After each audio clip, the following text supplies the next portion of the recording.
Today we talk about how can you disable this sign or know how you can do that on your Webull app. We go to figure out the solution or know how you can do that on your app. So you just follow these ways, then it's going to work with you. All you have to do, you just go down, you click here on menu down here, just click on it.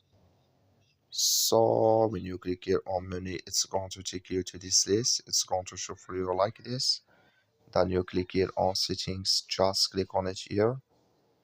So then you come to next step here, it's going to show for you like this. Then you click here on chart settings, you just click on it here. So then you come to next step here, it's going to show for you like this. You come here to indicators on my chart, just click in this sign or this color. Like you see color, it's going to mean indicators on my charts disable with us now. That's all you have to do. Thank you for watching. Don't forget to support us by like and subscribe.